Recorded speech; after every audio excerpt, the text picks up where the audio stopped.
नमस्कार, बहुत स्वागत है आपका न्यूज 18 बिहार झारखंड में। आपके साथ मैं हूं सोनाली सिंह। बुलेटिन की शुरुआत करते हैं और सबसे पहले बात जमशेदपुर में हिंसा और बवाल की। जमशेदपुर में कल के बवाल के बाद धारा 144 लगा दी गई है और कल रात के हंगामे के बाद सड़कों पर तोड़ फोड़ और हिंसा के निशान अभी भी दिख रहे हैं। खुदमा इलाके में पुलिस बल की तैनाती कर दी गई है। वहीं किसी भी अफवाह को फैलने से रोकने के लिए इंटरनेट सेवा पर भी बैन लगा दिया गया है। चप्पे चप्पे पर पुलिस बल किसी भी हालात से निपटने के लिए पूरी तरह से तैनात है। वहीं लोगों में सुरक्षा की भावना जगाने के लिए रैपिड एक्शन फोर्स के जवान फ्लैग मार्च भी कर रहे हैं। इधर प्रशासन की ओर से हालात सामान्य होने का दावा किया जा रहा है और लॉ एंड ऑर्डर मेंटेन करने के लिए सुरक्षा बलों का फ्लैग मार्च भी लगातार जारी है। दो तस्वीरें आपके टीवी स्क्रीन पर, जहां पर देखिए कल की हुई हिंसा के बाद लगातार पुलिस जो है वो अलर्ट मोड पर है। फ्लैग मार्च पुलिस के जवानों की ओर से किया जा रहा है। वहीं पर हिंसा और पत्थरबाजी के जो निशान हैं वो आज भी सड़कों पर साफ तौर पर दिख रहे हैं। फिलहाल एहतियातन के तौर पर धारा 144 लगा दी गई है। साथ ही इंटरनेट सेवा को भी बंद कर दिया गया है ताकि किसी भी अफवाह को फैलने से रोका जा सके।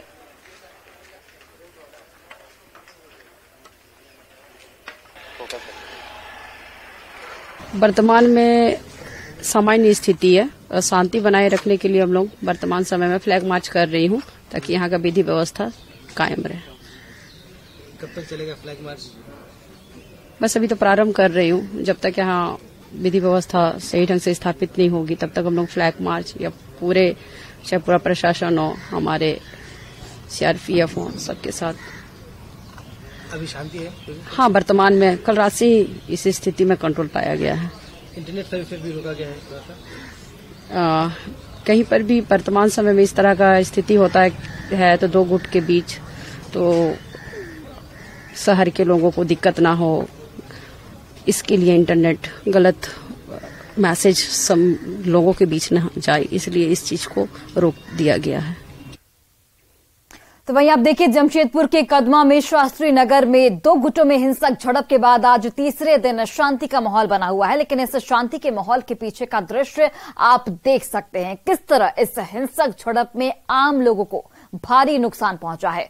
दर्जनों गाड़ियों के कांच के शीशे तोड़ दिए गए हैं। वहीं घरों में भी तोड़फोड़ के निशान साफ तौर पर नजर आ रहे हैं। कल के बवाल के बाद लोग इस वक्त भी दहशत के माहौल में हैं, लेकिन प्रशासन की त्वरित कार्रवाई से फिलहाल मामले अभी शांत है। इस हिंसक झड़प में कुल 60 लोगों को हिरासत में लिया गया है और एक हिंदू नेता अभय सिंह को भी गिरफ्तार किया गया है। वहीं जिला प्रशासन हर हालात पर पैनी नजर बनाए हुए है। ये लोग यहाँ समझते नहीं, आपस में लड़ाई झगड़ा करते रहते हैं। इससे कोई फायदा होने वाला है ही नहीं। नुकसान का सिवा इसमें कोई फायदा नहीं है। इसको हर इंसान को समझना चाहिए और मिल के चलना चाहिए। हम हिंदुस्तान के रहने वाले हैं। हिंदुस्तान में कोई जाति नहीं है। हिंदुस्तान में सब मिल के रहने का है और ये जाति फीलिंग करना है तो ठीक नहीं है ना, ये गलत है। कोई भी है गलत है, इसको प्रशासन को सोचना चाहिए। प्रशासन को इसके लिए कोई एक्शन लेना चाहिए, कुछ करना चाहिए। ये शास्त्री नगर एरिया में हम ये यहाँ की मस्जिद है, इसके आजू बाजू के एरिया में खड़े हैं और दो गुटों के बीच में शाम को अचानक से पत्थरबाजी शुरू हुई है। कल से ही थोड़ा माहौल यहाँ पे तनावपूर्ण था। तुरंत हमने पुलिस फोर्स को डिप्लॉय किया है। अभी यहाँ लगभग 550 से 600 पुलिस डिप्लॉयड है। 144 धारा लागू की गई है और किसी भी प्रकार के अफवाहें या भ्रामक न्यूज़, उत्तेजक मैसेजेस आपको किसी को भी नहीं फैलाना है। तो कदमा के शास्त्री नगर के मुख्य स्थल हनुमान मंदिर, जहां से विवाद शुरू हुआ, वहां पहुंचकर हालात का जायजा लिया हमारे सहयोगी प्रभंजन कुमार ने। देखिए ग्राउंड रिपोर्ट। जमशेदपुर के शास्त्री नगर में जहां पर विवाद हुआ था, अब देख सकते हैं कि यह वही हनुमान मंदिर है जहां पर कल हिंदू संगठन के द्वारा यहां पर एक बैठक की जा रही थी और बैठक में यह तय किया जा रहा था कि जहां पर जिस जगह पे एक दिन पहले झंडे को लेकर विवाद हुआ था उस स्थल को बजरंग चौक घोषित किया जाए। इसी घोषणा को लेकर यहाँ पर कल हिंदू संगठन की यहाँ पर बैठक चल रही थी और इसी बैठक के पास इफ्तार पार्टी के बाद कुछ असामाजिक तत्वों के द्वारा यहाँ पर पथराव किया गया। यहाँ पर आए, यहाँ पर तू-तू मैं शुरू होते होते यह काफी विवाद बढ़ गया और हिंसक झड़प में बदल गई। यह रोड जो अभी आप देख रहे हैं यह सुनसान पड़ा है, शांति बहाल अभी इस वक्त में है, लेकिन इस जगह में पूरी तरह प्रशासन की ओर से 144 144 धारा लागू की गई है। लोगों को बार बार हिदायत दी जा रही है कि वो अपने घर पे रहे, घर से बाहर ना निकले। किसी तरह का घर से लोगों पर निकलने पर पूरी तरह पाबंदी प्रशासन ने यहाँ पर लगा कर रखी है और इलाका पूरी तरह अभी फिलहाल शांत है। लेकिन कल की रात का जो दृश्य था, इस सड़क पर हजारों यहाँ पर पत्थर, ईंटें, पत्थर आपको इस सड़क पर आपको देखने को कल मिले होंगे। यहाँ पर जो स्थिति बनी हुई थी, दोनों तरफ से पथराव, दोनों तरफ से हिंसक झड़प, नारेबाजी के साथ प्रशासन पूरी तरह उन्हें शांत करने का प्रयास कर रहा था। रैफ के जवान यहाँ पर, क्यूआरटी के जवान यहाँ पर, आप देख सकते हैं कि अभी भी यहाँ पर जवान है। सुबह यहाँ पर आरएफ के जो जवान हैं वे यहाँ पर फ्लैग मार्च किए हैं ताकि इस क्षेत्र पे शांति बहाल हो सके। और प्रशासन ने भी पूरी तरह इंटरनेट सेवा 2 जिले पूर्वी सिंहभूम और सरायकेला दोनों जिला का इंटरनेट यहाँ सेवा पूरी तरह बंद कर दिया गया है ताकि किसी तरह का कोई भी अफवाह मोबाइल के माध्यम से या फिर किसी भी प्रचार प्रसार के माध्यम से एक दूसरे तक ना पहुँच पाए। यहाँ इस जगह पे भाजपा नेता की अगर बात करेंगे तो उसकी भी गिरफ्तारी हुई है। जमशेदपुर के वरीय अभय सिंह नेता, हिंदू संगठन के बड़े नेता हैं, उनकी गिरफ्तारी हुई है। और इसके साथ साथ भी कल देर रात करीबन 60 लोग जो हिंसक झड़प में जो लोग पकड़ाए हैं उसमें कुल 60 लोगों को हिरासत पे लिया गया है और उनसे कड़ी पूछताछ भी की जा रही है।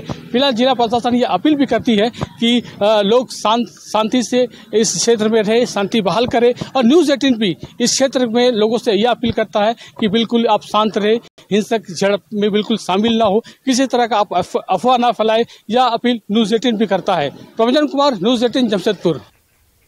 तो हिंसा के बाद कदमा के शास्त्री नगर के हनुमान मंदिर के पास हालात क्या है, प्रभंजन कुमार ने वहां से ग्राउंड रिपोर्ट की, देखिए। शास्त्री नगर में कल 2 गुटों में हिंसक झड़प के बाद आज दूसरे दिन मामला बिल्कुल शांत है। आप देख सकते हैं कि यह वही क्षेत्र है जहां शास्त्री नगर, जहां बीते देर रात तक यहाँ पर 2 गुटों के द्वारा काफी हिंसक झड़प हुई, जिसमें आगजनी भी हुई। और खासकर यह वही स्थल है जहां पर यह विवाद शुरू हुआ है। अब इस झंडे को देख सकते हैं, इसी झंडे को लेकर यहाँ पर कुछ असामाजिक तत्वों के द्वारा इस झंडे पर मांस का टुकड़ा बांध दिया गया था और इसके बाद फिर विवाद शुरू हुआ। 2 गुटों में यहाँ पर विवाद शुरू होते होते काफी हिंसक झड़प में बदल गया और दोनों गुट की ओर से काफी देर तक वहाँ पर पथराव किए गए। काफी देर तक दोनों में झड़प होती रही, आगजनी की घटना हुई। देर रात तक यहाँ पर जिला प्रशासन, यहाँ पर क्यूआरटी की टीम, रैफ के जवान, भारी संख्या में 600 से अधिक यहाँ पर जवानों को यहाँ पर तैनात किया गया और देर रात तक काफी मशक्कत के बाद यहाँ पर मामला अब बिल्कुल शांत है। लेकिन आज भी प्रशासन यहाँ पर पूरी तरह सक्रिय है। इस क्षेत्र में शास्त्री नगर में, कोई जमशेदपुर में केवल शास्त्री नगर में ही यहाँ पर 144 धारा लगा दी गई है। एक साथ लोग यहाँ पर 5 आदमी एक साथ यहाँ पर किसी तरह का कोई बैठक नहीं कर सकते, घूम नहीं सकते। इस तरह का कड़ा निर्देश जिला प्रशासन के द्वारा दिया गया है और जिला प्रशासन का प्रयास भी है, वे अपील भी करते हैं कि इस क्षेत्र पे कि लोग एक दूसरे से शांति बहाल करने में मदद करें, सहयोग करें। प्रभंजन कुमार, न्यूज़ 18 जमशेदपुर। और इससे पहले कल रात जमशेदपुर में जमकर बवाल हुआ था, जिसकी 3 तस्वीरें आपकी टीवी स्क्रीन पर हैं। इसमें देखिए, पहली तस्वीर आपको दिखाते हैं। कदमा में बिगड़ा, किस तरीके से माहौल जो है बिगड़ा, जहां हनुमान झंडा में मांस का टुकड़ा बांधे जाने के बाद जो हिंसा है वो भड़क गई और इस दौरान उपद्रवियों की ओर से जमकर पथराव किया गया। वहीं हालात को सामान्य करने के लिए पुलिस की ओर से फायरिंग की गई। मामले की गंभीरता को देखते हुए भारी संख्या में यहां पर पुलिस बल की तैनाती की गई। तो देखिए, उपद्रवियों की ओर से किस तरीके से पथराव किया गया। पुलिस ने भी यहां पर हालात को सामान्य करने के लिए, नियंत्रण पाने के लिए हवाई फायरिंग की और अब तक इस पूरे मामले में 60 लोगों को गिरफ्तार किया जा चुका है, जिसमें एक हिंदू नेता का भी नाम शामिल आ रहा है। और फिलहाल इस पूरे इलाके में धारा 144 लगा दी गई है, इंटरनेट सेवा को बंद कर दिया गया है और पुलिस लगातार लोगों से शांति बनाए रखने की अपील कर रही है। जमशेदपुर में भड़की हिंसा पर रांची से बीजेपी विधायक सीपी सिंह ने आरोप लगाया कि सत्ता के संरक्षण में वोट बैंक के लिए इस तरह की हरकत होती है। उन्होंने शरारती तत्वों से सख्ती से निपटने की नसीहत दी। जो सत्ता में बैठे हुए लोग होते हैं वे वोट के लिए इस तरह की चीजों को संरक्षण और संवर्धन करने का काम करते हैं, जिसके कारण इस तरह की स्थिति होती है। और जमशेदपुर में जो माहौल बिगड़ा है वो भी यही सब इसी का परिणाम है। इन सब तत्वों से सख्ती से निपटा जाना चाहिए, चाहे वो कोई हो, किसी समुदाय का क्यों न हो। किसी को भी माहौल बिगाड़ने का कोई अधिकार नहीं है। तो जमशेदपुर में हुई हिंसा पर जेएमएम प्रवक्ता मनोज पांडे का भी बयान सामने आ चुका है। उन्होंने कहा कि जैसे जैसे चुनाव नजदीक आएंगे विपक्ष की ओर से इस तरह का माहौल बनाया जाएगा। उन्होंने ये भी कहा कि सरकार पूरे मामले की निष्पक्ष तरीके से जांच कराएगी और कौन लोग इसमें शामिल हैं उसका जल्द खुलासा किया जाएगा। सुनिए। वक्त नजदीक आता जाता है, वैसे तत्व जो धार्मिक ध्रुवीकरण करके अपने राजनीतिक जमीन बचाने की कोशिश करते हैं, उनकी संलिप्तता नजर आती है। अभी बिहार में आपने देखा होगा, वहां का जो रिपोर्ट आ रही है, नालंदा में और रोहतास में प्रत्यक्ष रूप से भारतीय जनता पार्टी के कार्यकर्ता शामिल पाए गए। तो अब यहां भी जांच होगी, कौन से लोग शामिल हैं, जो लोग अव्यवस्था कायम करना चाहते हैं, कानून व्यवस्था को अपने हाथों में लेते हैं, धार्मिक उन्माद फैलाते हैं और उस आधार पर अपनी राजनीतिक रोटी सेकने का प्रयास करते हैं। निश्चित तौर पर सरकार निष्पक्ष जांच कराएगी और जो भी दोषी होंगे उस पर कड़ी से कड़ी कार्रवाई होगी। और चलिए, इस वक्त एक बड़ी खबर सामने आ रही है। पूजा सिंघल को कोर्ट ने दोषी माना है। ईडी सूत्रों के हवाले से बड़ी जानकारी, बड़ी खबर आप तक पहुंचा रहे हैं। ईडी की विशेष पीएमएलए कोर्ट ने पूजा सिंघल को दोषी माना है। आरोपी के तौर पर अब पूजा सिंघल पर मामला आगे चलेगा। ईडी की जांच पर कोर्ट ने ग्रीन सिग्नल दे दी है। मनी लॉन्ड्रिंग का पूजा सिंघल पर आरोप है और अब ये बड़ी जानकारी, बड़ी खबर निकलकर सामने आई है कि पूजा सिंघल को कोर्ट ने दोषी मान लिया है। ईडी की विशेष पीएमएलए कोर्ट ने उन्हें दोषी माना है। आरोपी के तौर पर अब उन पर मामला चलेगा। ईडी की जांच पर कोर्ट ने ग्रीन सिग्नल दिया है। मनी लॉन्ड्रिंग का उन पर आरोप है और लंबे समय से वो जेल में बंद थी। अब पीएमएलए कोर्ट ने, एक ईडी की विशेष कोर्ट ने उन्हें दोषी करार दे दिया है।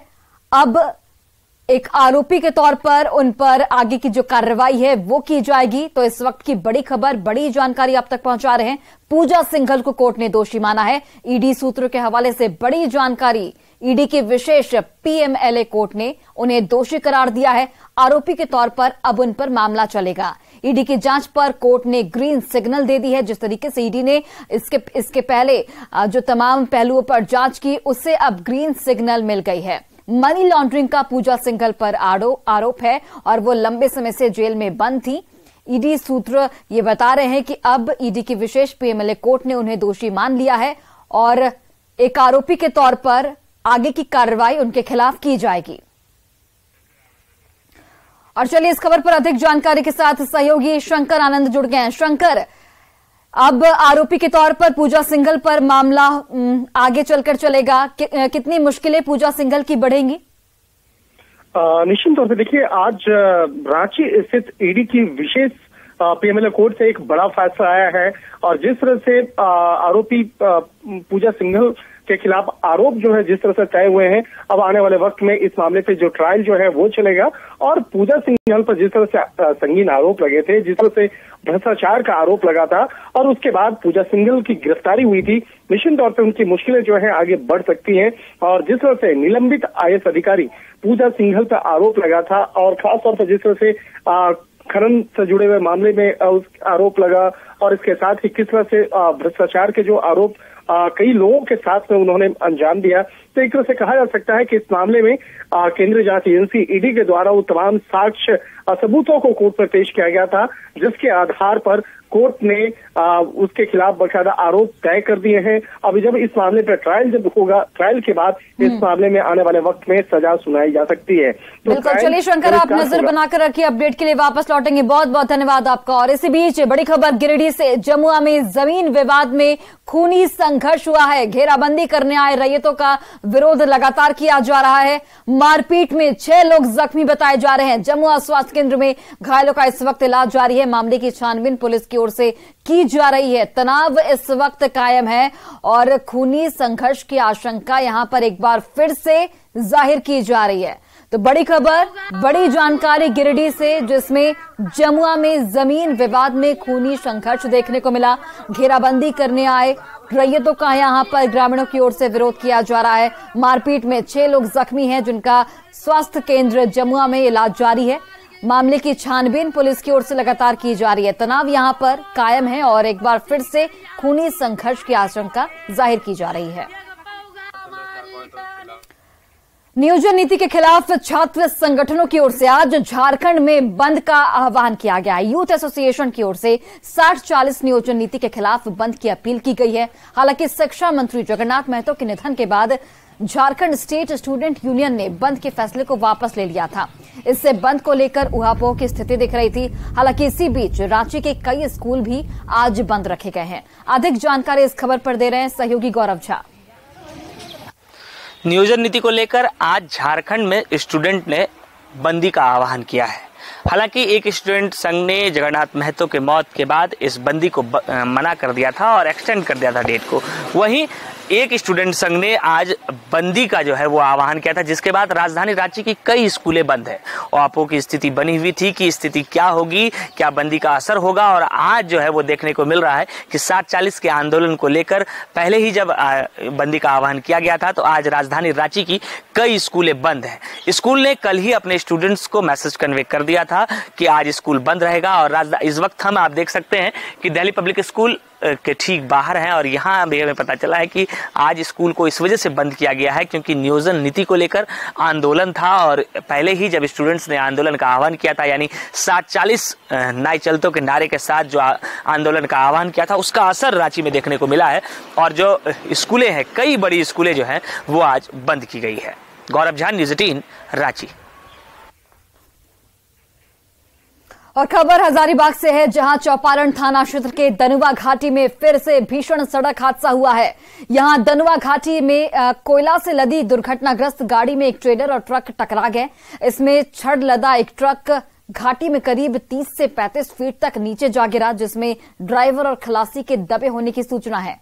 हालांकि स्थानीय लोगों ने दोनों की मौत की आशंका जाहिर की है। वहीं एक दूसरी ट्रेलर गाड़ी का ड्राइवर भी जख्मी हो गया है। दोनों गाड़ी झारखंड से बिहार की ओर जा रही थी। हादसे के बाद दनुआ घाटी में दोनों ओर गाड़ियों की लंबी कतार लग गई और इस जाम को पुलिस की ओर से धीरे धीरे हटाया जा रहा है।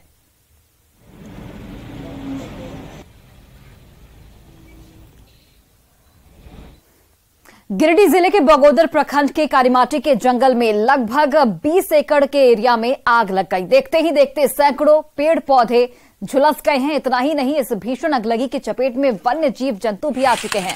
जंगल में तेजी से फैल रही आग की सूचना पाकर दर्जनों की संख्या में स्थानीय ग्रामीण और वहां पर पहुंचे, साथ में महिलाएं भी पहुंची। और इस दौरान वन विभाग के सिपाही और वन बचाव समिति के सदस्य भी पहुंचे, जिसके बाद कड़ी मशक्कत के बाद आग पर काबू पा लिया गया है। हालांकि अभी तक आग लगने की वजह का पता नहीं चल पाया है।